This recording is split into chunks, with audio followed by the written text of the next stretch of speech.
constant yan. Meron. Ba't hindi nila Ay, ginagamit? no.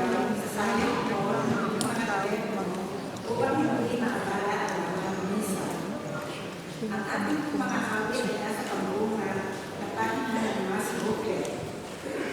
Magsikalot po tayo lahat at sa kanya ang pambuhan at awit. Umawit at magtulog.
Good evening.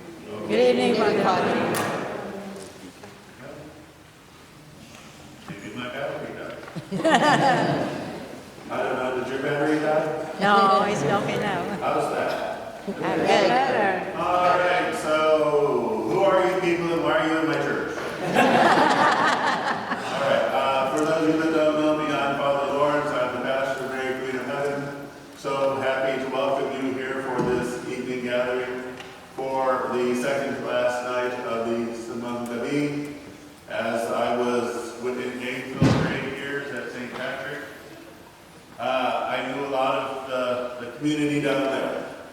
And they were wonderful, and when Father couldn't show up, I said a mass or two for the Filipino community. My Tagalog was perfect. Who understood English. But it's so good to have such a large gathering here to celebrate this Mass right before we celebrate the Nativity of the Lord. So, thank you for being here.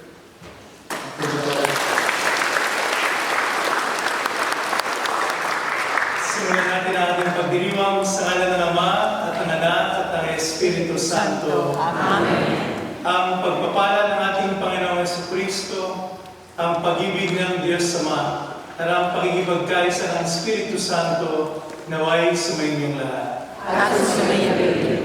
Mga kapatid, upang tayong lahat ay maging karapat-dapat gimanap sa banal na pagdiriwang na ito, aaminin muna natin ang ating mga kasalanan at hihingi tayo ng tawad sa Diyos.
Let's pray.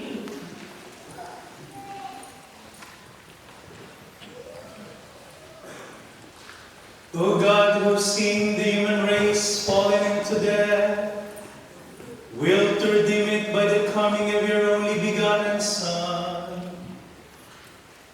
Grant, we pray, that those who confess his incarnation with humble fervor may merit his company as their Redeemer, who lives and reigns with you in the unity of the Holy Spirit, God, forever and ever.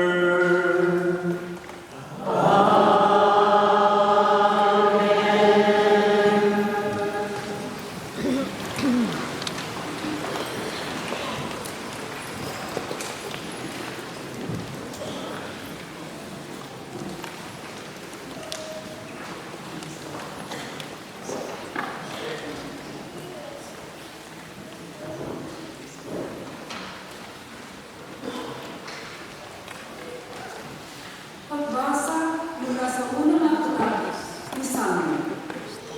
Noong mga araw na iyon, nang maawat na si Samuel, dinala siya ng kanyang ina sa templo sa Silo. Nagdala pa siya ng isang torong 3 taon, 36 na nitong harina at isang lecher na anak. Nang may handog na ang baka, dinala nila kay Eli ang baka. Sinabi ni Ana, kung natatandaan ninyo, ako po yung babaeng tumayo sa tabi ninyo noong nananalangin sa Panginoon. Idinalangin ko sa kanya na ako'y pagkalooban ng anak at ito po ang binigay niya sa akin. Kaya naman po, inihahalog ko siya sa Panginoon upang maglingkod sa kanya habang buhay. Pagkatapos nito, nagpuri sila sa Panginoon. Ang salita ng Diyos. Salamat sa Diyos.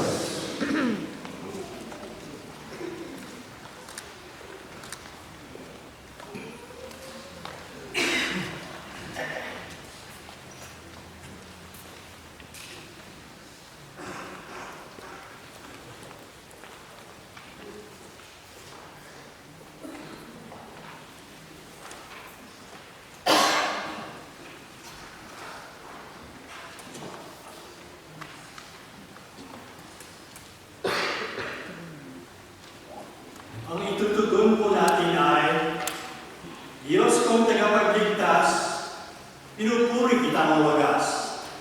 Diyos kong tagapagligtas, pinupuri kita ng wagas. Pinupuri ko kayo, Poon, dahil sa kaloob ninyo sa akin. Pinagtatawanan ko kayo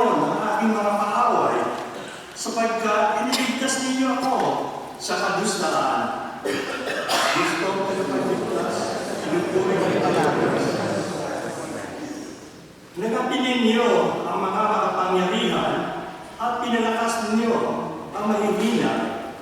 Kaya, ang dating mayayaman ay nagpapaupa para mabuhay. Masagana ngayon ang dating maralita. Ang dating bao, nagsilag ng mga anak. At ang maraming supling ay sa lungkot na sadla. Diyos ko, pinupuri kita.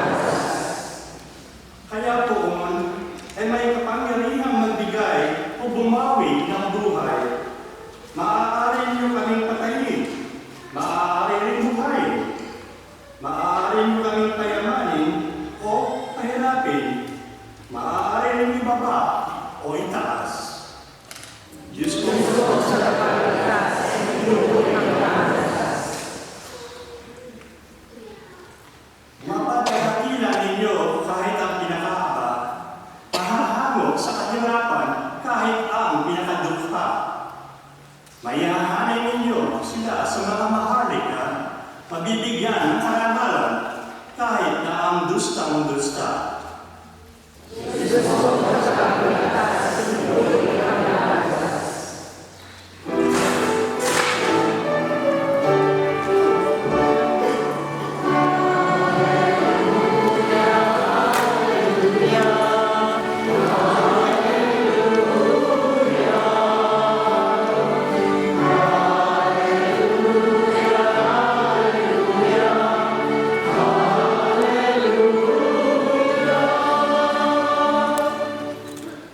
Harit batong panukalang sa liga ng sambayan, halina kami danga-ilangal.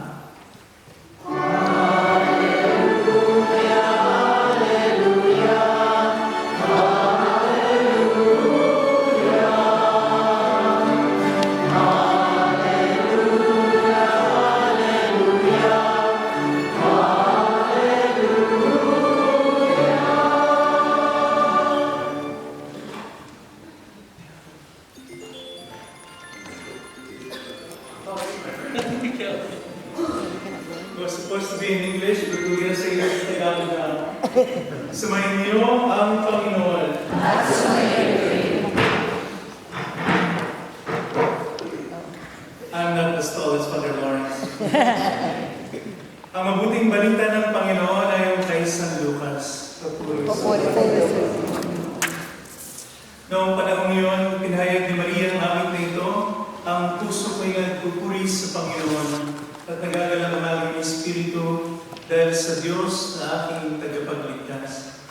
Sapagkat nilingan niya ang kanyang abang alipin at mula ngayon ako'y tatawaging mapalad sa lahat ng sanlibutan dahil sa mga dakilang bagay na ginawa sa akin ng mga pangyarihan. Banal ang kanyang pangalan. Kinahabagan niya ang mga may takot sa kanya sa lahat ng saling-saling langit. Ipinakita niya ang lakas ng kanyang mga bisi. Pinangalat niya ang mga palalawang isipan. Ibinagsak niya ang mga hari mula sa kanilang trono at itinaas ang mga nasa abang palagay. Binusog niya ng mga mabubuting bagay ang mga nagugutom at pinalayas niyang walang ni anuman ang mayayaman. Tinulungan niya ang kanyang bayang Israel bilang pagtupad sa pangako niya sa ating mga magulang, kay Abraham at sa kanyang lahi magpakailanman. Nanatili si Maria kina Elizabeth na may 3 buwan at saka umuli. Mga kapatid, ang mabuting balita ng Panginoon. Can you be seated? Dear brothers and sisters, before my short homily, I understand last night Monsignor Simon Peter Ignacio, I think it's a little long homily, okay? So we're gonna balance this one. So before our short homily, I just want to take this opportunity for the last 19 years that we've been doing this Simbang Gabi. We've been blessed by the overwhelming support of our presbytery. I think Monsignor Russo here can attest to that. He's always been here with us. And Father Philip and Father Lawrence, everywhere they're assigned and been asked to support us, it's always 110%. So Father Philip and Father Lawrence and Father Russo, again, thank you. Thank you so much.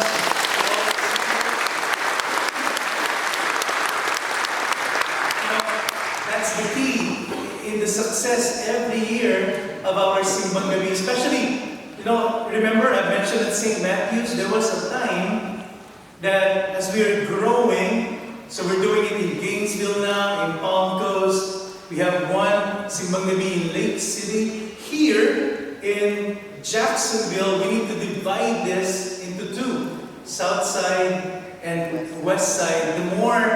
The more parishes and the more priests that we need to support us.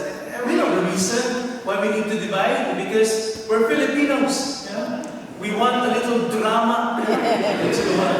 Papagalingan muna tayo.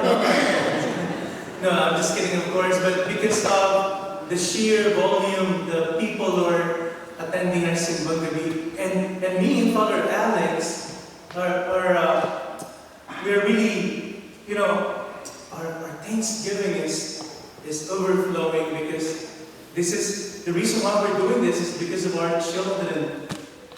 This spiritual exercise, this votive masses for Our Lady that we do for 9 days. And I really, thankful seeing our kids singing the choir and coming to you for 9 consecutive nights. This past nights that we've been doing this, we invited you to meditate on the characters around Jesus. We meditated on St. John the Baptist. We meditated on St. Joseph, Zechariah, and Elizabeth. We also meditated on the ancestry of Jesus. When we meditated on the beginning of the Gospel of St. Matthew, the genealogy of the baby Jesus.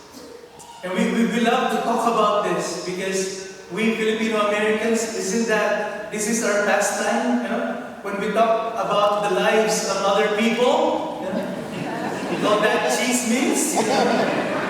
But here at church, we're talking about holy chismis, as I've mentioned in the past. We're talking about their lives.